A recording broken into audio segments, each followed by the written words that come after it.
nim se impempie no se woni obi enyini bomu a anase bia oni obi kosuku a aya anase nipa na predi brebia we dey me mate nti I can vouch for this person.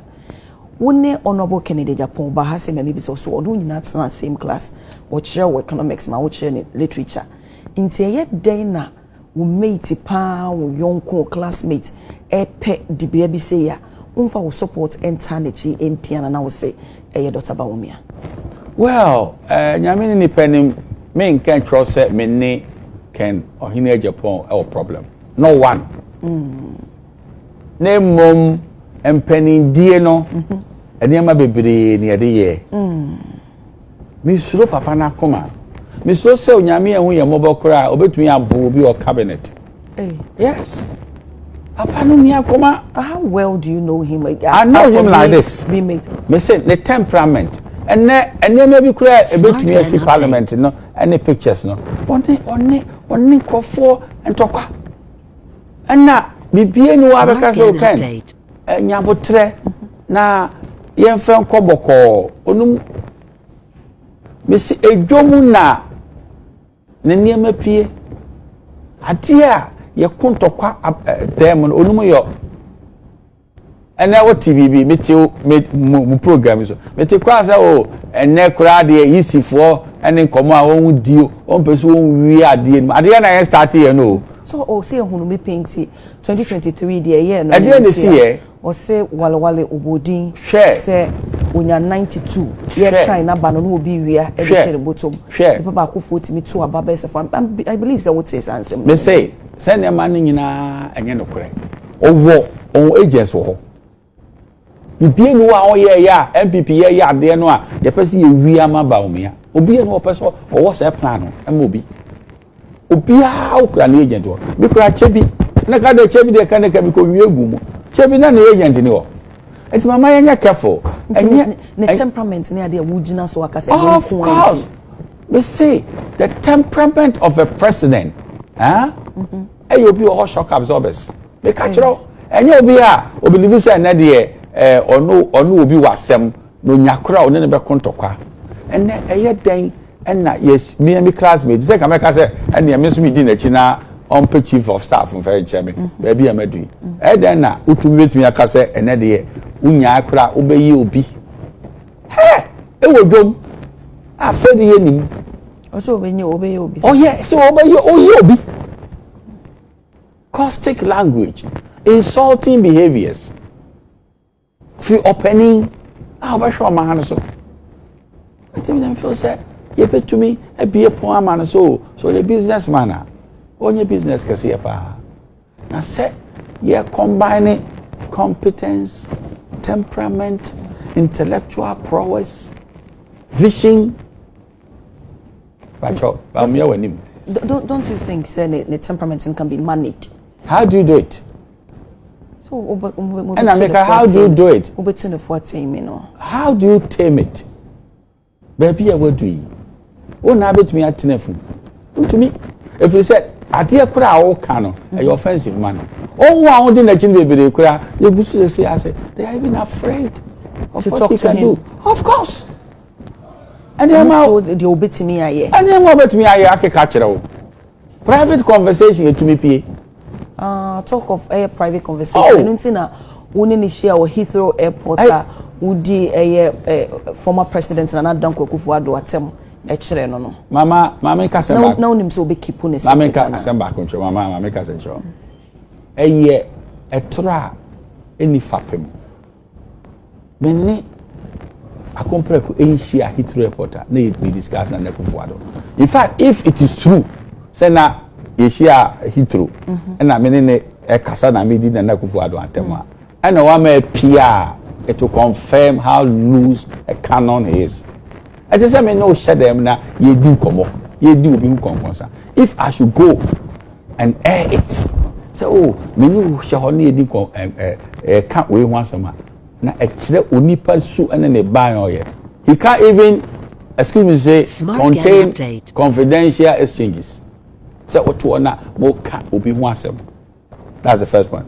But uncle for passport no bra won kire date no Miss me confirm passport mra ni enche time ye stamp mu se na ye o Heathrow airport enya no kore woni ni hia wo Heathrow airport woni ni hia Heathrow airport ye discuss na Akufo-Addo no mo hia ho da ba mo kaida se hia ho da hia Heathrow airport me ka se bi hia akompra ko Heathrow airport yi e ben ya onka okasa ho mo yi e no na oba mo nchen a eya mo exact evidence no say how say na Akufo-Addo me na medina de say time no na me campaign man no bisa the whole Ghana abrante ba ko campaign man na Akufo-Addo so me the president of Ghana if you say fear you freedom no na dankwa declare say the Gold Coast is ready for independence 4th of August 1947 it was open ochini bi enu ha watumi afra konya na 70 years down the line like the Babylonian captivity na nado epie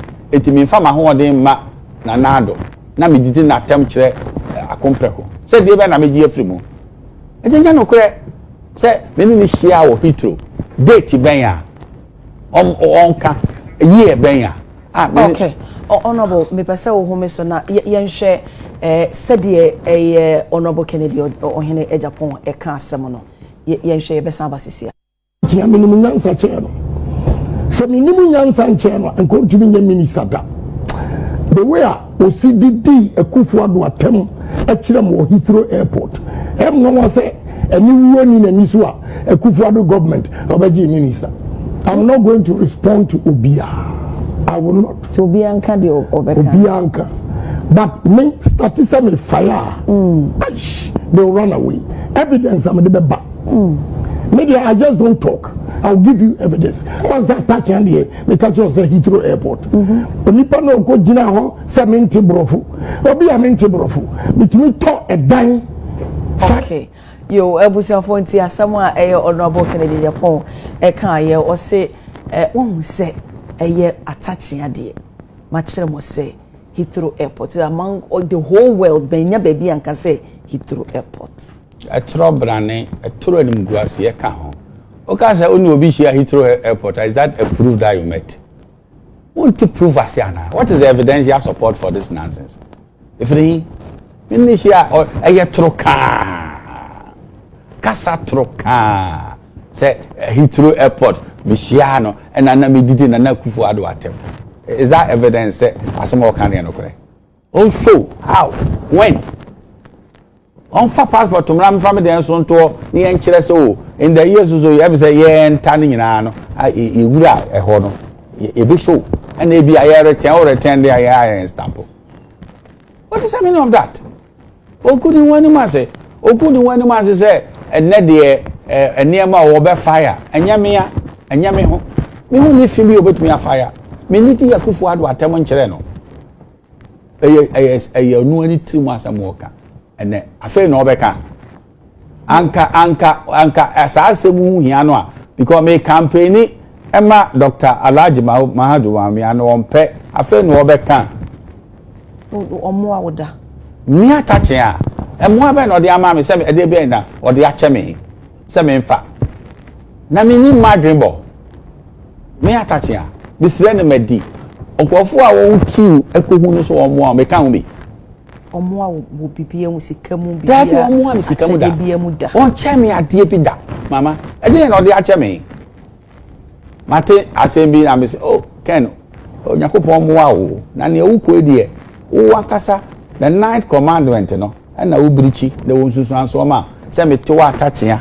na Ken ohini Agyapong ekope the 500,000 United States dollars ekoto property mama Atta Akyea say me mfa mbacho wadaro mahome so na yentie eno so do kan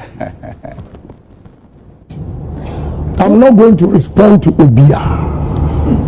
I will not. To Bianca the Bianca. But me statistics me fire. They'll run away. Evidence I'm the back. Maybe I just don't talk. I'll give you evidence. Once I touch here, they catch us at Heathrow airport. Why is there all airports in the world? So me do try. I don't think I'm because at Heathrow airport. Obia dear.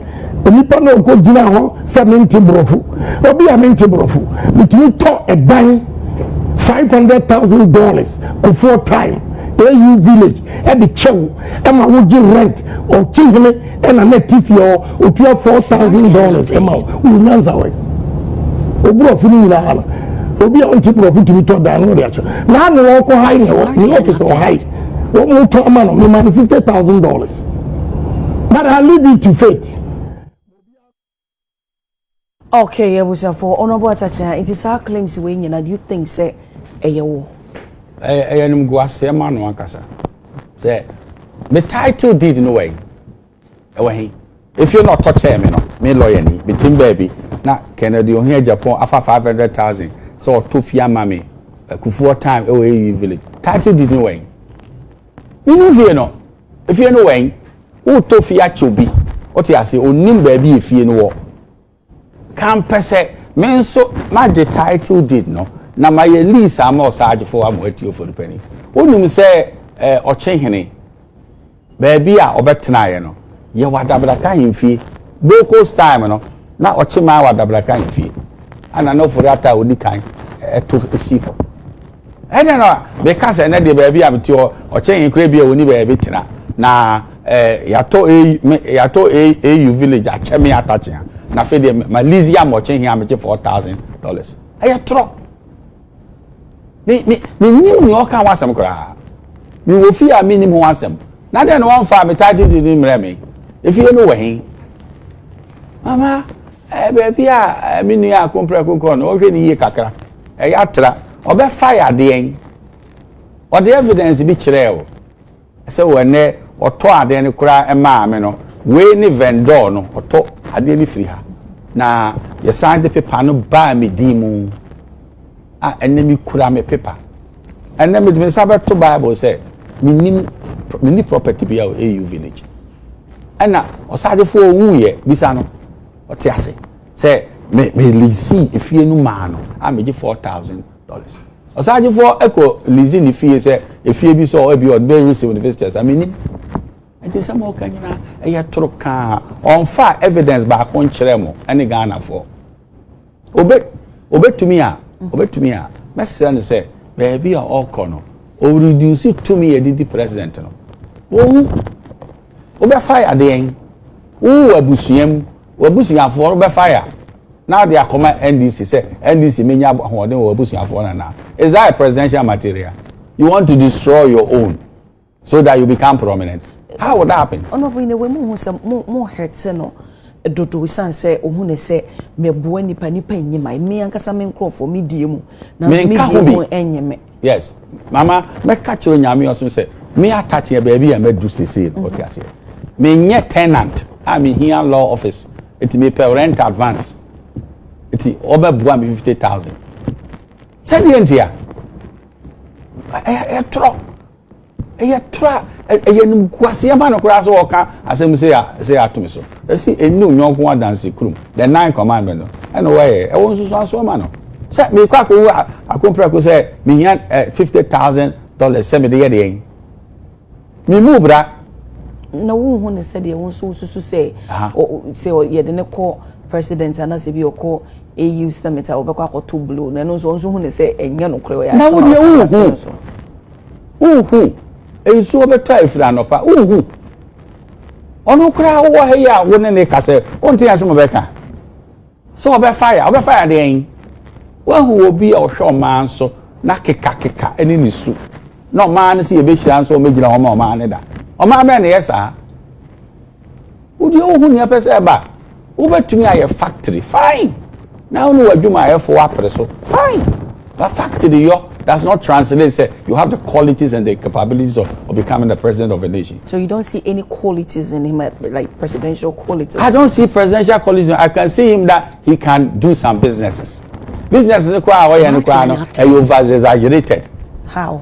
Because and nobody saying a friend saying factories don't want now no. Of I was 19. 19 factories away. Unene wo se wanyanyansa foforo a wakofa kube ato wo se kube nie na yebetumi anya we afiri kube ada na de da wonye kube etumi eboa nation ada na de da wonye enti ebi kwa de wo campaign you know because ene na ofata trade minister o new presidential material. What's the trade minister? Of course. So now all the products are being also ideas and what ideas now you can implement it. Yes, the ideas now, you know, how far have you implemented it privately? The track record is there. I feel Miss Locra said me factories do well because I'm here. GR rebelled me then about Dimechi. How can a man be afraid to expose his success for scrutiny? How? What contradiction is this? It's a minimum people who are working. Because the Papa is sure he wants to become a president. My mama, basically, the Sabbath Bible here said me attaching her. Many fear with AU village. Nyamini ni pen. No betim so do start Bible no so say wo mo awoda. O mo ami. E fa de be ho no wo de bo ami. $50,000 ana. Na me wura parliament kwa na me need $50,000. Why? Why is he lying like that? Said there be na 50,000 me ho wa kire me na me hear them me compare rent advance ana. And me hear 50,000 from ana. If I cho make me a catch play. And go for be didn't say ma me kan ho bi. And Kofobi agini si kami attaching America home. Me brage say me do a chida. Pa me nye la sulila. Me ko me deep politics ni adina. Kofobi be ni before me baba politics. Na enya dia me ko ken hine Agyapong ko sell so omo wa me. Na me fe sika nye bibi. Me see ene say ayi studio ha or reduce studio into a conveyor belt. No be can be anama manako. Mo manufacture deed no be chere. Eti frɛ no. Se title deed na watache edimu AU village no. On ma mo copy na mo hwɛ. Time otoye ade no. Se check na o use on show the bank account. Se 500,000 no. Baby friends vendor no wa kotua. Be se mama mo putu akompre kutu street proof. The baba be there who pay say papa we o person be kan okre. Na se wo pay na ana wo to medika. Now for the baby aircon and moawa, you don't need these tactics. So tactics we say.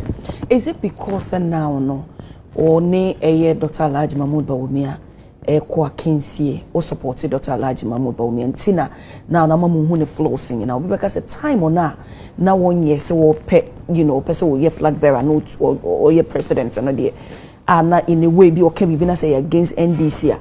Yes, I know you're comfortable. No, mama, Obia and the Sue and the banner. Oh, so wouldn't tapes what me knew? Tapes? Yes, historical tapes. And the name Waki car. What you say? It has nothing to do with Baumia. I don't know. You soon and the buying and not capture publicly. As soon as Barney be on the sea.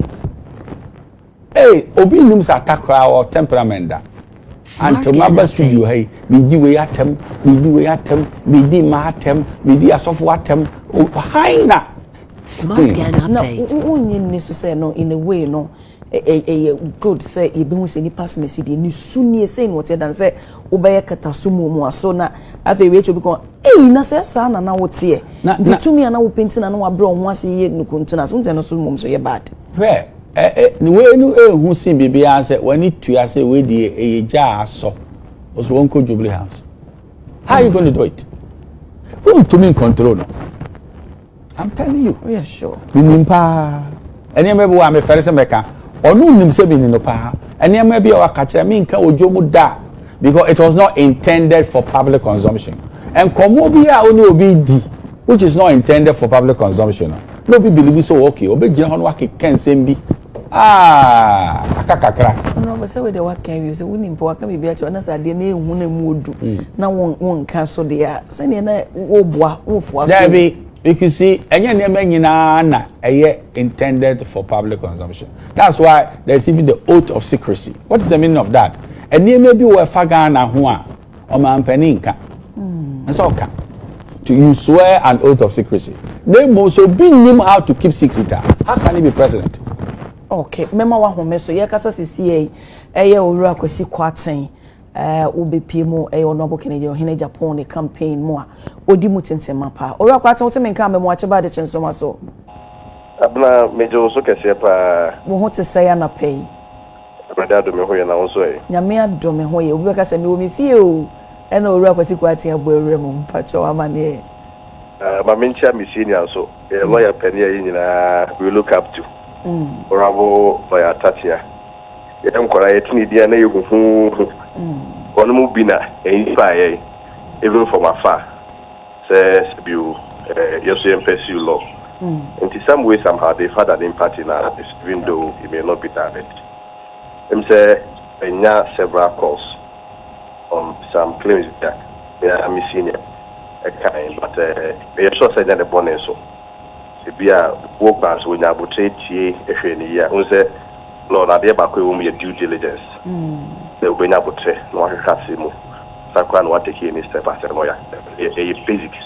I use a senior for in I will have some more kind of say, can say, a $2,500,000, no fire a whole title near the Emra. I think say a beer. Kenya will take a crash 18 years. Kobu say, can a grand cassa video. So, mobile about video on my TV for 90. But can't actually say in fact this. Need panel of cement for them. But to fee a man, none of all kind office or high office, $50,000. Kwasi Kwarteng online ni chuchesi wo se nipa na o se wato fie no high office man no na wo ka bibi. I'm just quoting Ken on what he said on your show. Okay. The video is them with Mabama as you for in Okay. The Ken can say nipa na o cement brofo no. Onu papa to pay $500,000 a month.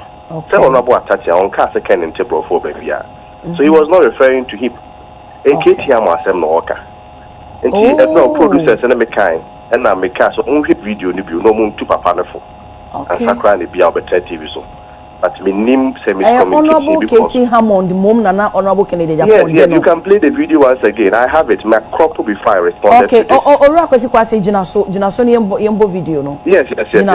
Okay. Me pacho hold on. Jinaso ma me producer. Jinaso producer bo video no my. I'm not going to respond to Obia. I will not. To Obianka the Obianka. But me statism fire. They will run away. Evidence I'm the back. Maybe I just don't talk.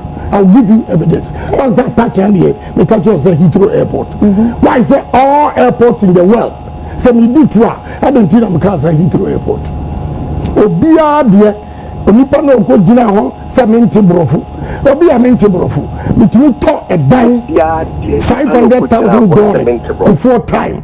AU village at the chow Emma would give rent or chihime and a net if you're $4,000 Emma who knows away. Obro funi na hala. Obi on tip profit to be taught down or reaction. Now no walk high no office or high. What more to a man me money $50,000. But I leave it to fate. Okay, enti na asem no net to asoa e na weni ba enti baby a ye be cutting point no ora kwate se wutie me say o cement brofo no mitimi o say ya abla so te ya o say o ka no bo attach asem we Heathrow but no say obia de na baby cement brofo no na be na ona bo attach akogina baby say okay. Due diligence as some me ba ora kwate se wo share eye video na one will say ora Atta Akyea me kai maka Heathrow adenti na all airports no manye netwa so e flow ye so we no say obia de you go gina baby cement bro from so tin here obia de referring to be a what kind of asem bonnet you go gina baby cement bro sa de o cement bro no na ora kwate me ba sa de o cement brofo no eno na wo se no ye Honorable Katie Hammond no but enya de me na make e de musumu tie o se obi a de o ko dina baby cement brofo no me to diamond no to make a due diligence one asem e be mu no ene obi a wo de abla can forgive you as a journalist but lawyer there you can't miss due diligence who take you time e sha de kind year then enya bufu so and then yaw and then be a better days. I mean, Honorable Ken was your classmate. And to be Biaquania, the book on Scaba phones, what come for us and say, nah, I had done a bassa. Ora Kwarteng, said yes, a sea, I would chill me. I will cast your or can't say your cement brofo no. Was Honorable Katie Hammond, what you need to say, because Honorable Ken, I'm born Honorable Katie Hammond, Dinintino, and automatically with me, I can say, then what the Mesa so the can't bone in beginning and or cancer man sana. the osamente bofo no ebe she mo emuntina ebi awo that is the case. Assuming that is the case, na be na honorable Atta Akyea e ko ka second in table. Your kind second be motherfucker. Okay. Why will he even accept to say on what America? Okay. In the first place, say I na team so I'm okay to am within any person ya dan asem So say honorable Atta Akyea we that be no ko ka second in table. Na say fair honorable Ken say what here asem bi enye dan ko resolve no eye one friend could one friend say you say who classmate no na some of videos on can say one no wait the young economics the young of literature it can for so ni ho so you are for you say the who ni achi what you say and you na doctor about me on so ye ne dey can hwe so a friend me na dey ne dey ne si na kwa kire but to stage an interview back to come and respond to him without due diligence for we do something very honorable who go for you apologize. Okay. If you are feeding so apologize to can you move on. Who forgive you? Yo, Matse, Ora Kwarteng medase. Yo. Honorable Atta Akyea. As I say, as some way say a bit comical kakrama New York as I say. It's a continuum. It takes his post facto rationalization I say now on refer to me. Yes. So you see, the flow of the conversation, you know, will leave everybody to the conclusion. Say, oh, Atta Akyea na okoje say 500,000 if you know. Can't you see the flow? And now near akono say and kwofo a dom drains are it will share all social media no. They show me say me here ungrateful. I on kasa makoje e ko hwe near a friend say a dom e dey atiapete. How can you say that this is out of context? If it's out of context, and here, wakasa uniano, and on your own samra no medeng, or because he didn't intend to say mea, they will be KTMon. Because you can't say the recording has been doctored. The recording has not been doctored. But if you look at the flow of what he said, what he has here, everybody will come to the conclusion that Atta Akyea and now. Wakoje 500,000 if you African or 777 or rent if you no ma friends or saji or chehne na rent you 4,000 Atta Akyea no akasa or lawyer you know be a lawyer new the contest is also talking about a lawyer no so a friend saying be man 50,000 say nema mi no nya no kre me ne can end daily with these matters so if therefore what he intended to say is not me there. And I know I am a bonipa because he has spoken in the contest that pointed to me.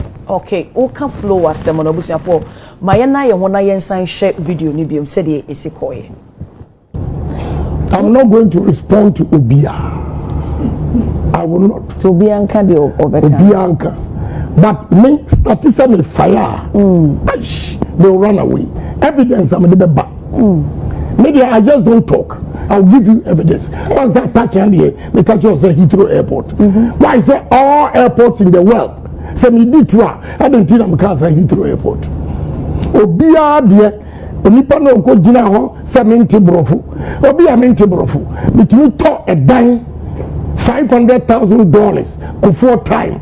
AU village at the chew.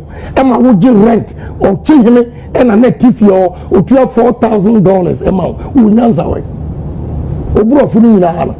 Obi on ti profit to me to dan no reaction. Na me wo ko high no me office or high. Mo to amano me man $50,000. But I leave it to fate. Mo bi an Canadian. Smart Gan update. No, okay. No high office no. Oh high. In the contest higher office. Now on the office or high. He said that.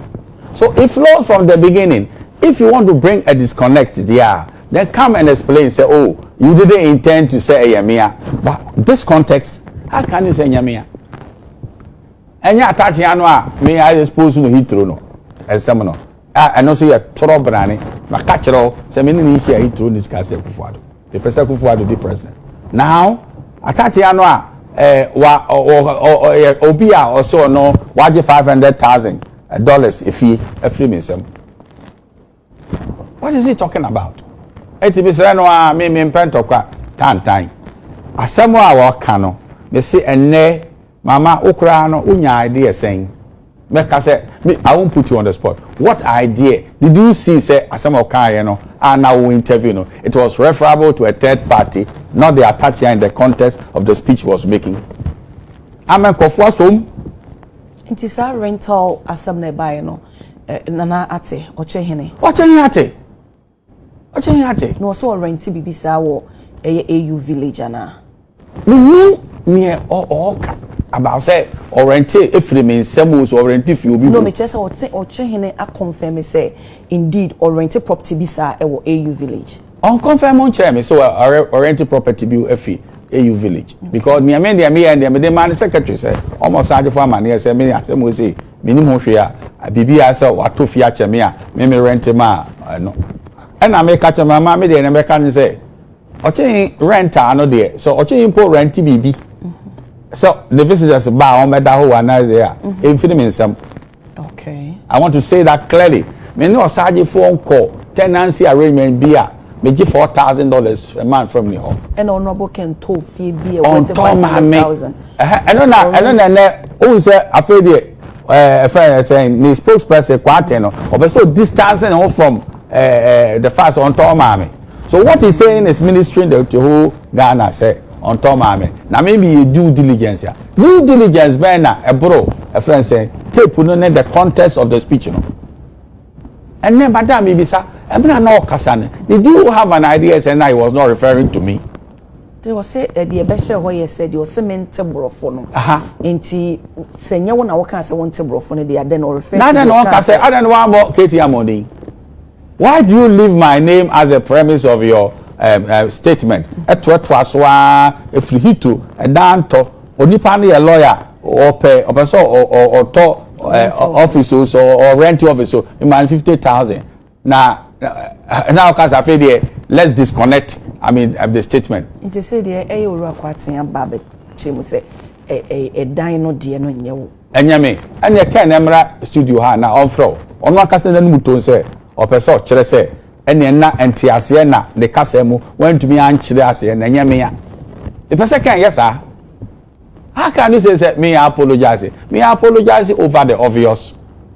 Because say ono na no kasa na okan no ensisi so yia and o me kan French say oh atawe de enya wona na me kan o say efa efie bi a me toma o because on to fie ma be da no so on to fie ma na me say yeah ye misa evidence based engagement say okay what title did na anyway ha na no vendor no na de atoto and let me then nyame ase say afede obi backtrack say on to fie ncheme say did no be to fie acheme ha generous is so obi to fie acheme atache bo ankofo nyina wo party sika wodi hye mu ono ka na wo nkofo ebo party ya kan anu atum say nkofo no mbo tonton sansan fa won ho no on your self announcement no it's not a mark of good leadership make a chiro ne it's not a mark of good leadership. I tell you obi obo tonton sansan emu a obu a obi a opeso be ka chire wi ase what kind of leadership is that you can't say in the prank as I'm on tia say na what's the meaning of that now no go for one man BBC ka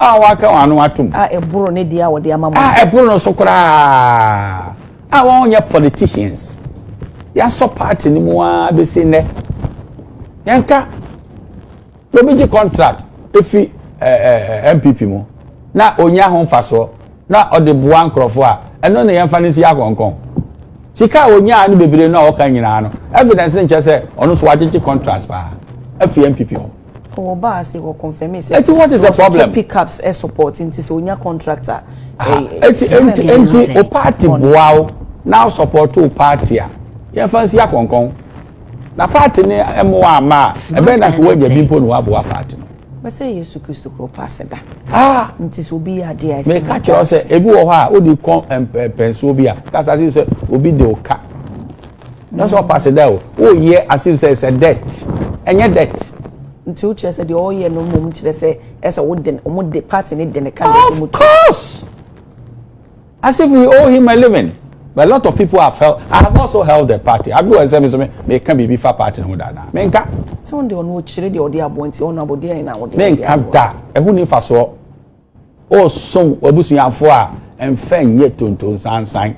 Utia obi ba school fees ma no enye tonton sansan. Udi obi call law school a enye tonton sansan.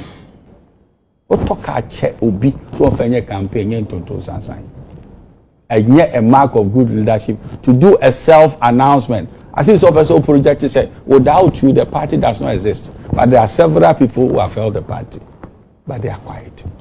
Dear Koso nyina a who leadership qualities, who presidential qualities honorable Ken we say kobase Dr. Alhaji Mahmoud Bawumia candidate I was supported one winning honorable Ken winning as a flag bearer of the new patriotic party. Are you going to campaign? Are you going to support him? Men to Ken in Chile, you be GBA and yen I begin on a day.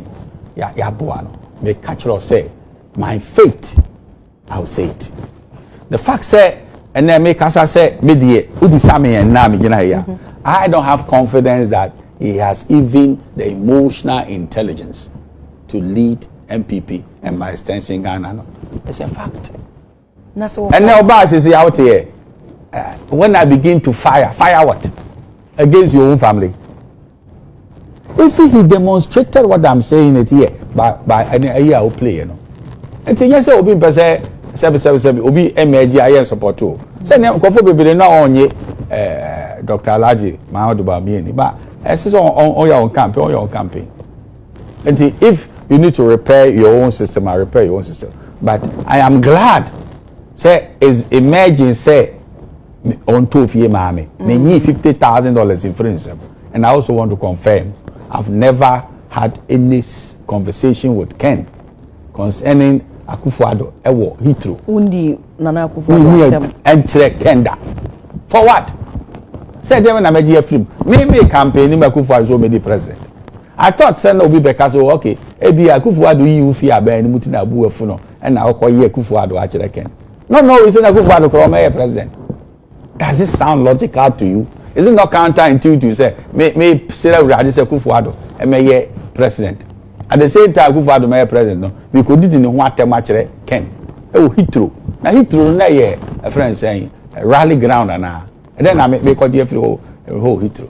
And on that say tro. Name post no cry a show Ken is soon in a buying. Ken cannot keep confidential exchanges as it should be. Okay. Yes. It's tro. Na say opesa okasa nukure mpa ono aka say egu ne ho ani ma say. What is telling the whole Ghana is self-indicting. Granted say mama between me and you e din komu bi. E friend ben no nkoma what be that? Chief okasa we dey ben no nkoma obi epia ka che we dey ben no nkoma. Obi a on to me en keep ben no nkoma. No fool say o me ton me domino. Or you're immature. Into sebe. Abusofo honorable at Samuel Atta Akyea and I no atwetwe nkomo honorable Mejawa Mwako na waka say obi obebe including honorable Ken so two fankandia over support. Mental and Ken. What you say and Ken per se did 2 million I work Ghana shanisa onu ni obeye but I feel say late because send you make us actually and never be brave or what NDC for so train. Ombe bopa. Me ni say NDC be campaign more than because and near can have akano. Ombe playing to the whole world. So we did this as near manu mumbit me as a Ghana for Adwam. Of course. Na say to me ya am penny me no. Mama me person ma twe akọ obi because I never way obi ka ye me celebrate me bompa ye kwa baso onturu ma no ma me. Ma onye ye no. Akufo-Addo kro onye ye no. But so Yera Muhammad ye no buy obepa ne chow. Atwe say. Enyo ne easy ne. Enye se wa twe asan. Esu no onimu. Esu adidi atem. Ye fe ni president. Update. And the make your playing. If any president.